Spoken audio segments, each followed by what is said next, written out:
أحد الله الصمد لم يلد ولم يولد ولم يكن له كفوا أحد. وقال النبي صلى الله عليه وسلم العلماء ورثة الأنبياء.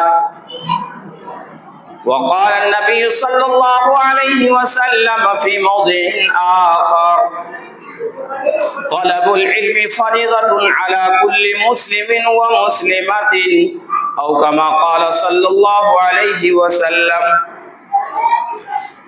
عقیدت و محبت کے ساتھ ایک مرتبہ درود شریف کی ڈالی پیش کیا جائے. اللہم صلی علی محمد وعلی آل محمد کما صلیت علی ابراہیم وعلی آل ابراہیم انک حمید مجید. اللہم بارک علی محمد وعلی آل محمد کما بارکت علی ابراہیم وعلی آل ابراہیم انک حمید مجید.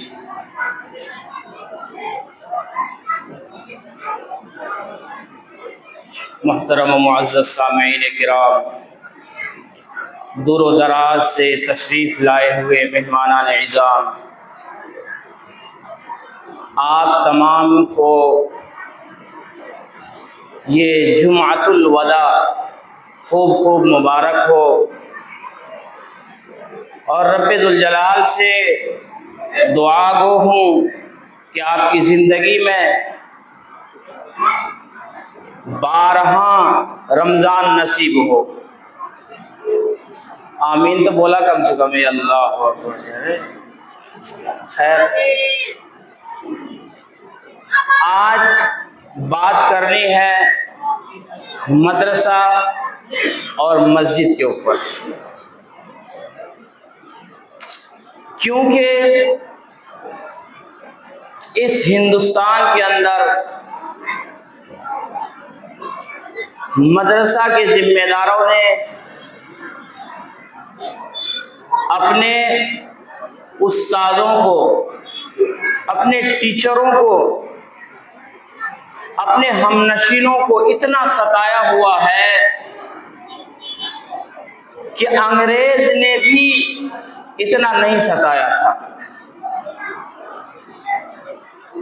ستانے کے کئی طریقے ہوتے ہیں. علمیہ طریقہ ہوتا ہے، کچھ جزئیہ طریقہ ہوتا ہے. آج کل کے مدارس کے جو حالات بنے ہوئے ہیں، یہ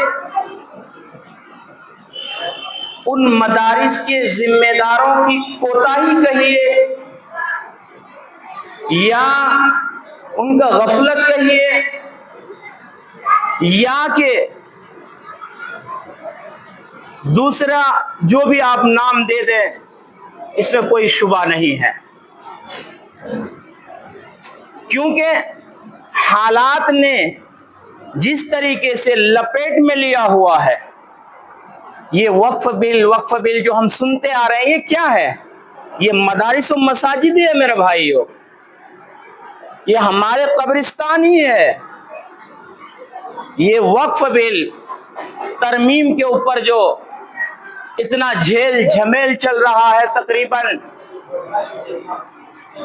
4 یا 5 مہینے سے، یہ ہمارے مساجد، مدارس، خانقاہیں، قبرستان، عیدگاہ، یہ پانچوں جگہوں پر ان کی گندی نظر پڑی ہوئی ہے. کیوں گندی نظر پڑی ہوئی ہے؟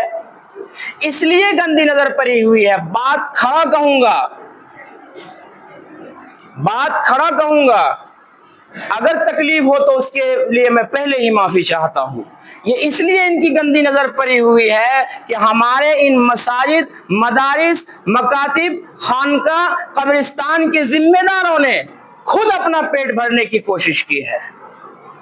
کتنے سارے مساجد کے دکانیں ہیں، وہاں سے شکایتیں آتی ہے کہ بھائی مساجد کی دکانوں پر انہوں نے قبضہ ڈالا ہوا ہے، اور 1500 روپے ماہ اس کی جو حقیقی فی ہوتی ہے وہ ہوتی ہے، اور یہ ہمیں کبھی 300 روپے دیتے ہیں مہینے میں، کبھی 200 روپے دیتے ہیں. تو پھر یہ جب آپ ہی خود اس پر ڈاکہ زنی کر رہے ہیں، ڈاکہ ڈال رہے ہیں، تو پھر غیر تو بدل یا اولا ڈاکہ ڈالیں گے نا. ہمیں بیدار ہونے کی ضرورت ہے. ہمارے پاس سفیر سفرا آتے ہیں, ہم خلوص للہیت کے ساتھ 1000 5 1500 2000 5000 10,000 50,000 کی رسید لے لیتے ہیں, ہمیں تو ثواب مل جائے گا.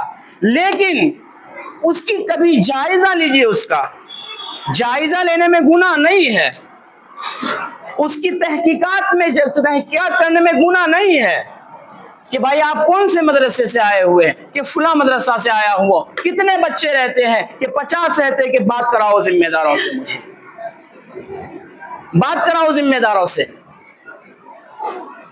اگر حقیقی صورتحال نکل آئے کہ واقعتاً رہتا ہے, اطراف کے ذمہ داروں سے بھی خبر لے جائے کہ واقعتاً اس کے پاس 50 بچہ نہیں 70 نہیں 100 رہتا ہے, تو آپ 500 کے بجائے 1000 دے دیں, تو انشاءاللہ تعالی وہ رائے گا نہیں جائے گا. ہم نے حقیقی صورتحال کو بالکل اللہ کے حوالے چھوڑ دیا ہے. ہاں بھائی دے گا, اگر آپ نے 5,000 کی رسید دی ہے, بچہ ایک بھی نہیں پڑھتا ہے, آپ کی نیت کے مطابق اللہ آپ کو دے دے گا, لیکن اس 5,000 کے ذریعے وہ جو گمراہی کا سبب بنتا ہے اس کا بھی وبال آ سکتا ہے. آپ دیکھیں نا, اطراف کے کئی مدارس ایسے ہیں, میں نام نہیں لوں گا ورنہ کہے گا کہ آپ نے دیکھا کہ بھائی میں نے پورا جائزہ لیا ہوا ہے. اطراف کے مدرسوں میں جا کر جائزہ لے کر آتا ہوں, میں ایسے نہیں پھینکا پھینکی والی بات کر رہا ہوں, ایسے ٹھوکم ٹھاک نہیں کر رہا ہوں, میں جائزہ لے کر آئے. اطراف کے کئی مدارس ایسے ہیں ان کے پاس ایک بھی بچہ موجود نہیں ہوتا. ابھی دیکھو چوکوں پر گھوم رہے ہیں, کسی کے یہاں 500 کی رسید زبردستی پھاڑ کے پکڑا دے رہے ہیں. آپ دیتے ہیں, کوئی حرج کی بات نہیں, دیں, لیکن جائزہ لیں, تحقیقات کریں کہ بھائی نہیں ہے تو آپ اس طریقے کا کام کیوں کرتے ہیں, دوسرے مدارس کے حصے میں آپ خلل اندازی کیوں کرتے ہیں. یہ 500 بچے گا, اگر میں دوسری جگہ جا کر کے دے دوں گا جہاں 500 بچے پڑھتے ہیں تو مجھے بدل زیادہ ثواب ملے گا. یہ ڈاکہ زنی ہم نے سکھایا ہے, یہ لوٹ مار ہم نے سکھایا ہے, اور اس کی تحت الثری تک بالکل 100 میں سے اکا دکا ہے جو تحت الثری تک کبھی کبھار اتر جاتے ہیں کہ ذرا تحقیقات تو کروں کہ اس کے پاس ہے بھی یا ایسے ہی چلاتا ہے. اور جو اس کے ساتھ ساتھ یعنی یہ 2 نمبری جو مدرسے چلاتے ہیں, اس کے ساتھ ساتھ جو اچھے علماء ہیں, جو بیچارے اللہ کے لیے کام کرنے والے ہیں, ساتھ میں وہ بھی پیسے جاتے ہیں, ساتھ میں وہ بھی گڑائے جاتے ہیں, ساتھ میں ان کے اوپر بھی دھپا رکھتا ہے. ابھی حال میں نکلا ہوا تھا, میں خود اس مدرسے کے سلسلے میں نکلا ہوا تھا, تو میں جوڑنے کے لیے میں نکلا ہوا تھا. ایک شخص کے پاس میں پہنچا, میں نے کہا کہ اس طریقے سے سلسلے میں آیا ہوا ہوں, وہ اندر ہی اندر سوچ رہا تھا. تو ایک صاحب نے کہا کہ نہیں 15,000 کا سکے کٹاوا نہیں, 20,000 کٹاوا نہیں, 5,000 دہاری. ارے بھائی وہ کتنا دے گا, اس کی خوشی کیا ہے, ان کے پاس زکات کا رقم کتنا بچا ہوا ہے, وہ خود دے گا. اس کے اللہ تعالیٰ نے اس کو سوجھ بوجھ عقل فہم و فراست سب دیا ہوا ہے, وہ اپنے اعتبار سے کٹا رہا ہے. دوسرا سامنے سے بول رہا ہے کہ یہ لوگ تو اپنا جیب بھرنے کے لیے نکلا ہوا ہے. یہ میں نے اپنی ذاتی کانوں سے سنی ہوئی بات میں کہہ رہا ہوں.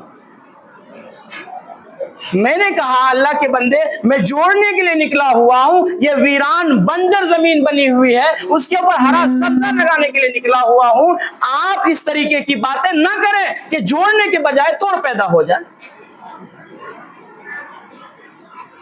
یہ تو مدارس کے کچھ حالات ہو گئے, مدارس کے کچھ عکسیہ حالات ہو گئے, میں نے آپ کے سامنے رکھا موٹا موٹی بات پر. اب جہاں مدرسے اچھی طریقے سے چلتے ہیں, جن مدرسے کے اوپر دھیان دیا جاتا ہے, وہاں کے ذمہ دار اچھے ہیں, وہاں ہوتا کیا ہے, ایک مدرس لایا, کتنی تنخواہ, کہ 5,000. اب آپ اندازہ لگائیں 5,000 میں اتنی مہنگائی کے زمانے میں کیا گھر چل سکتا ہے؟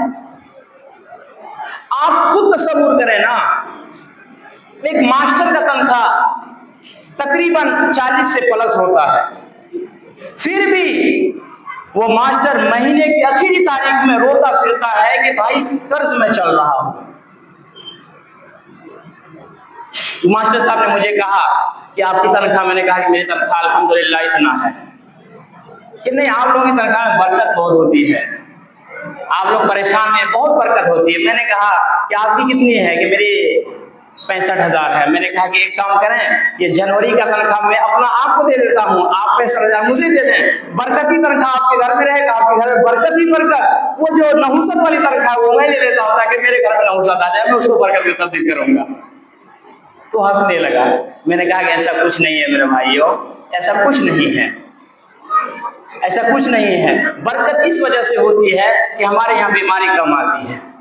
برکت اس وجہ سے ہوتی ہے کہ ہمارے یہاں ہم احتیاط سے چلتے ہیں. برکت اس وجہ سے آتی ہے کہ ہم اللہ تعالیٰ کے آخرت میں جو ہمارے لیے بدلہ رکھا ہوا اس کو سامنے رکھ کر کے چلتے ہیں. اس لیے ہماری تنخواہ میں برکت ہوتی ہے. حقیقی معنی میں دیکھنے جاؤ تو 6,000 کو 3 دن کا خوراک ہوتا ہے.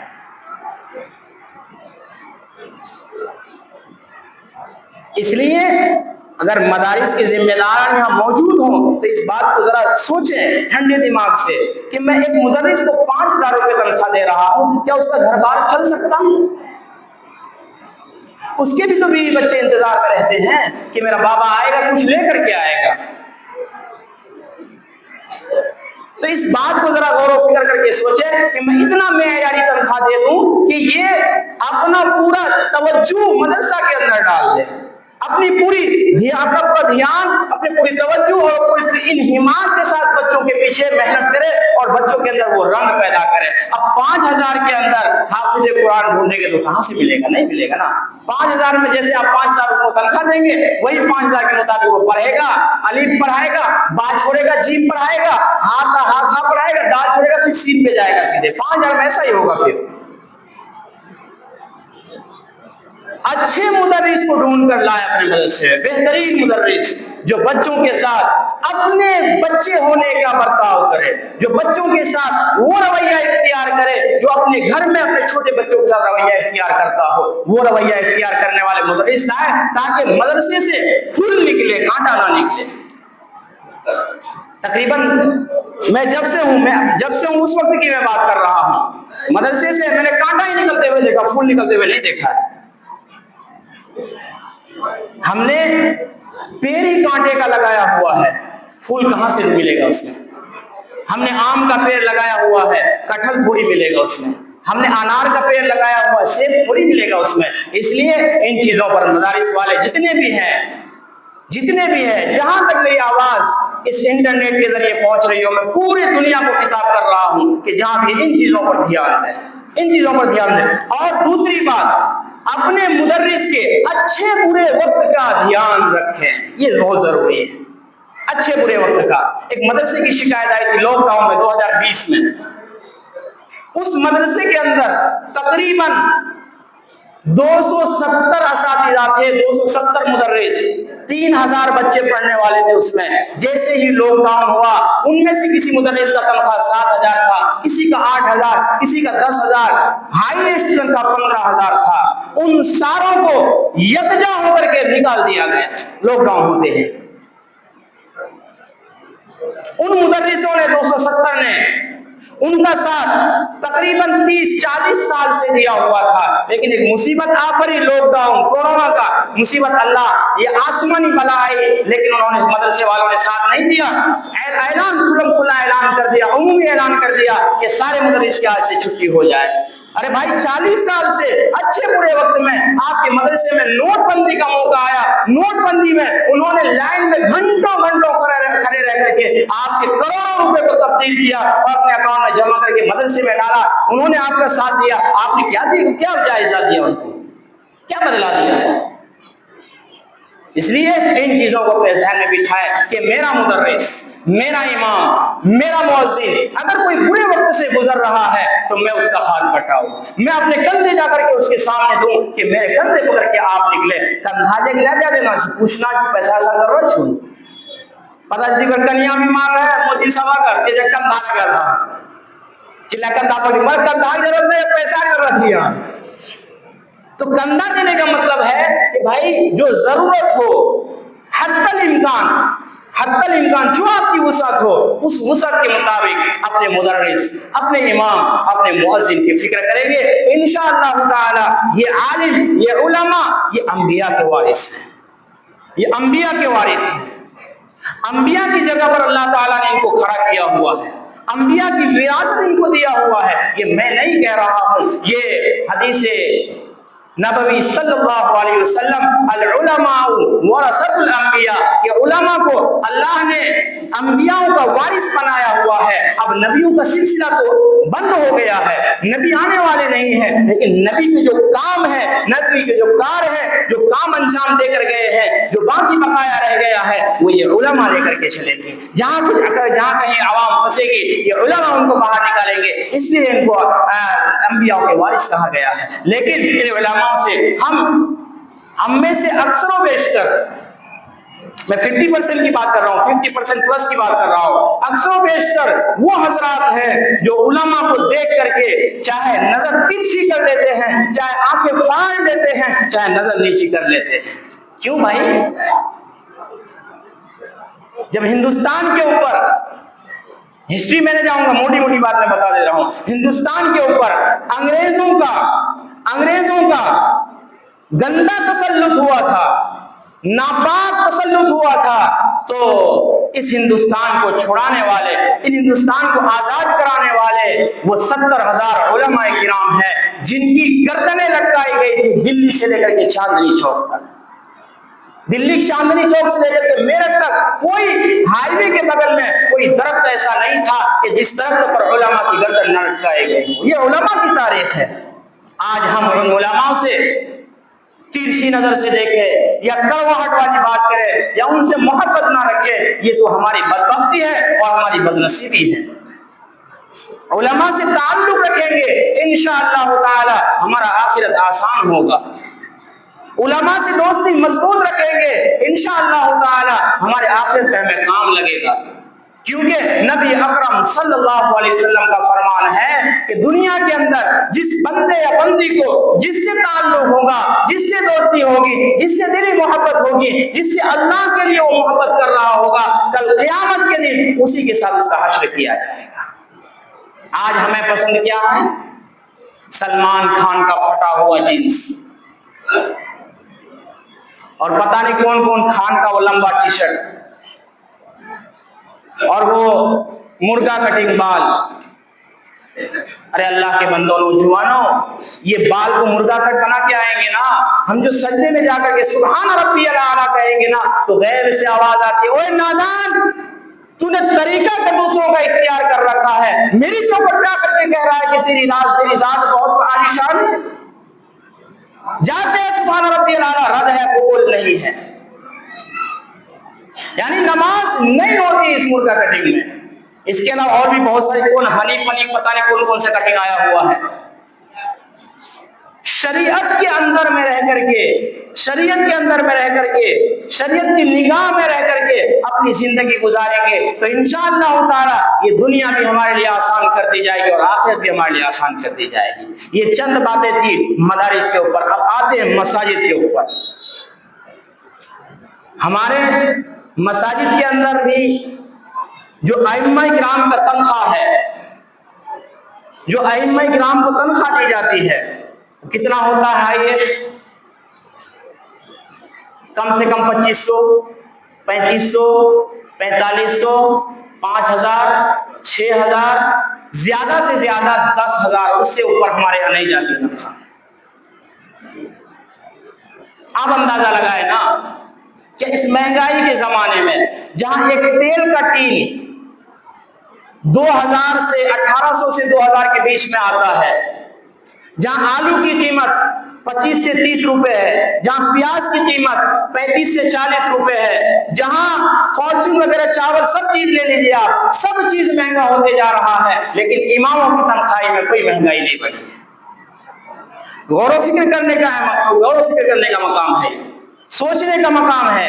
ये मैं वो हकीकत आपके सामने पेश कर रहा हूँ जो अइम्मा किराम ने, अतराफ के अइम्मा किराम ने, क्योंकि हमारी इस मस्जिद में अतराफ से आए हुए, अतराफ की मसाजिद से तशरीफ लाए हुए मेहमान निजाम है, इसलिए मैं इन बातों को पेश कर रहा हूँ। अपनी मस्जिद के इमामों का तनख्वाह कम से कम इतना रखिए कि आसानी से उसका घर चल जाए, आसानी से उसका घर चल जाए।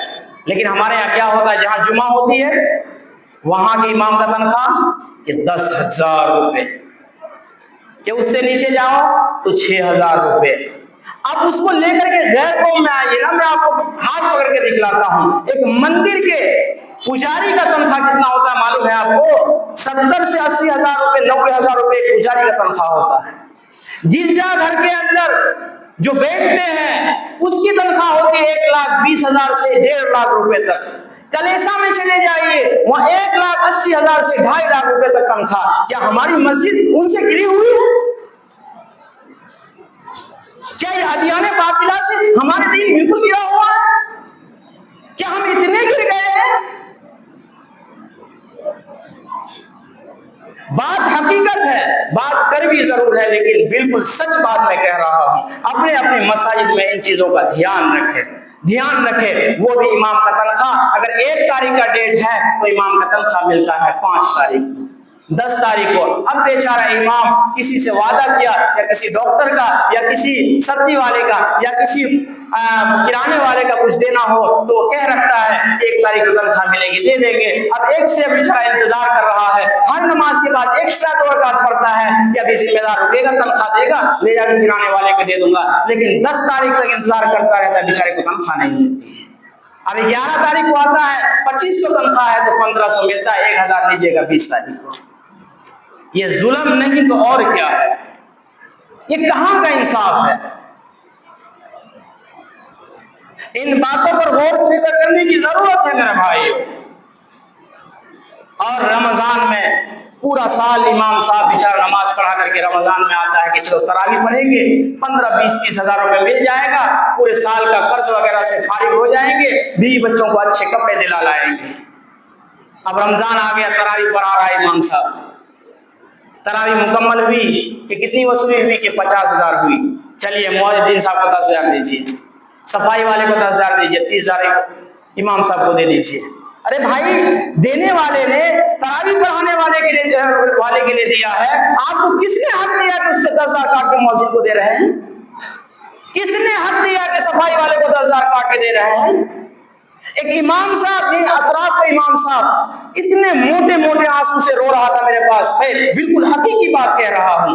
मैंने कहा क्या हुआ इमाम साहब, क्यों रो रहे हैं? कि कल रात मेरी तरावी मुकम्मल हुई, 18,000 रुपए वसूली हुई, उसमें से 4,000 रुपए मुअज्जिन को दे दिए, 2,000 रुपए सफाई वालों को दे दिए और 12,000 रुपए मुझे दे दिए। मैं इसलिए रो रहा हूँ कि पूरे साल 3,500 रुपए तनख्वाह मिलता है, मुझे तनख्वाह में ये लोग देते हैं, और जाकर के रमजान का इंतजार करता हूँ कि 15-20 हजार रुपए होंगे, कर्ज भी अदा कर लूंगा, बच्चों को अच्छे कपड़े भी दे दूंगा। लेकिन इन जालिमों ने उस 20,000 में भी इतने टुकड़े कर दिए, इतने हिस्से कर दिए कि 7-10,000 रुपए, 11,000 रुपए। ये जायज नहीं है मेरे भाइयों, याद रखिएगा। आप खुद तसव्वुर करें कि मैं 200 रुपए दे रहा हूं, किसको दे रहा हूं? मैं तरावी वाले को दे रहा हूं, मैं मुअज्जिन को दे रहा हूं, अलग से दो भाई। मैं सफाई वाले को दे रहा हूं, अलग से दो। आप हाफिज कुरान, वो इस लगन में मेहनत करता है, इस खुशी में मेहनत करता है कि जिस दिन तरावी मुकम्मल होगी मेरा जेब गर्म होगा, मैं भी अपने कर्ज वालों को दूंगा, मैं भी अपने किराने वालों को दूंगा, मैं भी अपने साग सब्जी वालों को दूंगा, बच्चों को जरा अच्छा ला करके खिलाऊंगा। घर पहुंचता है तो बच्चे खुशी से आगे आते हैं कि बाबा का आज तरावी मुकम्मल हुई है, लेकिन बाबा के ऊपर वो झुर्री, बाबा के ऊपर, बाबा के चेहरे के ऊपर वो परेशानी, वो मुसीबतों के आसार होते हैं कि उसको बयान नहीं कर सकता। इन सारी बातों पर गौर फिक्र करने की जरूरत है। ये हमारे मसाजिद में इस तरीके से एक माहौल बना हुआ है, ये हमारे यहाँ सिर्फ, बाहर नहीं है ऐसा।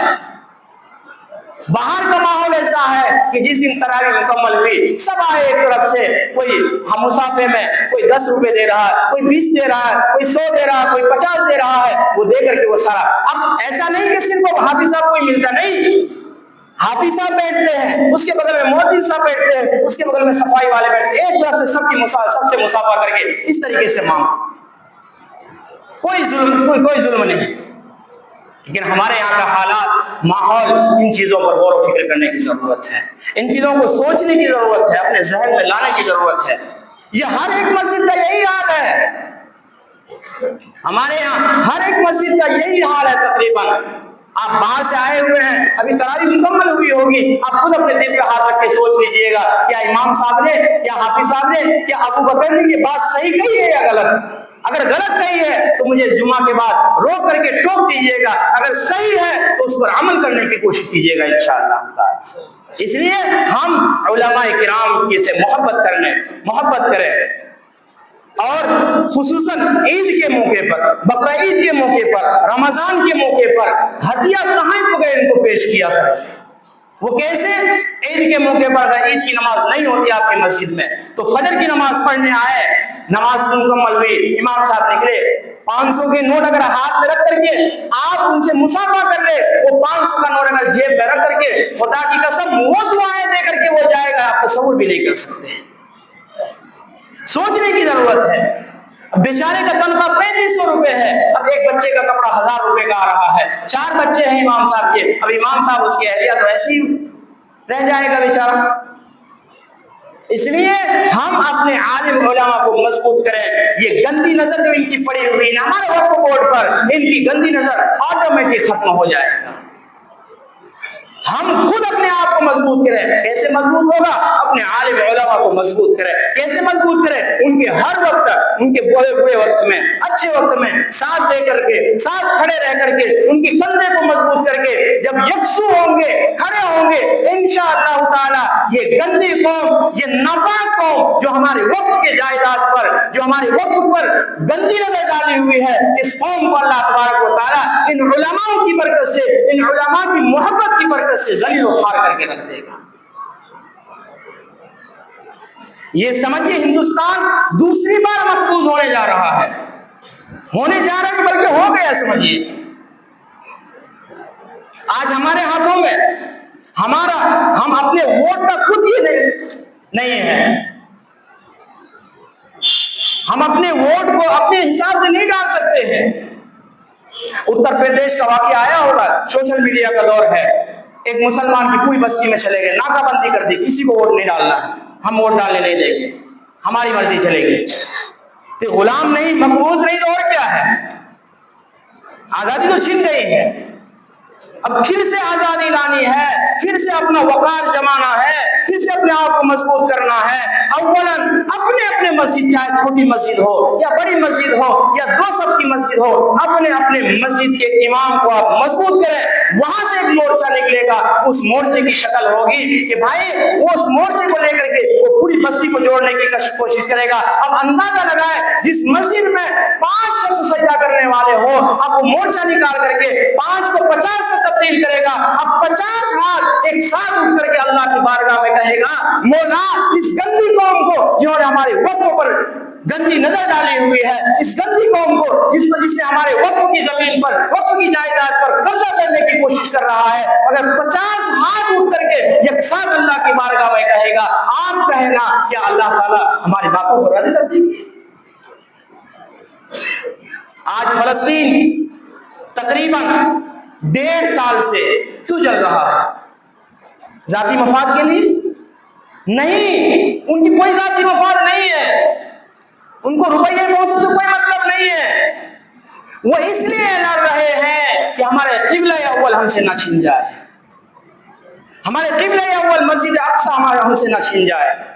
मेरा दोस्त अभी गया हुआ था हाल 2-3 दिन पहले, वहां के सारे हालात दिखाए। उन्होंने 18 या 19 रमजान का वीडियो मुझे भेजा और स्टेटस पे लगाया था। तकरीबन 700 लोग ऐसे थे जिनको कंधा देने वाला कोई नहीं था। ये अभी की बात कर रहा हूँ, 18 रमजान की, पिछले हफ्ते की बात कर रहा हूँ। वो क्यों शहीद हुए, क्यों मर गए? क्या उनकी जाती मफाद थी, या उनको घर बनवाना था, या उनको जायदाद इकट्ठा करनी थी, या उनको माल हड़पना था? नहीं मेरे भाइयों, वो सिर्फ इसलिए लड़ रहे थे, वो सिर्फ इसलिए शहीद हुए कि मस्जिद अक्सा उनके हाथ से न चली जाए। और अल्हम्दुलिल्लाह इस रमजान में भी मस्जिद अक्सा के अंदर तरावी हुई है, वो तरावी आज मुकम्मल होने वाली है।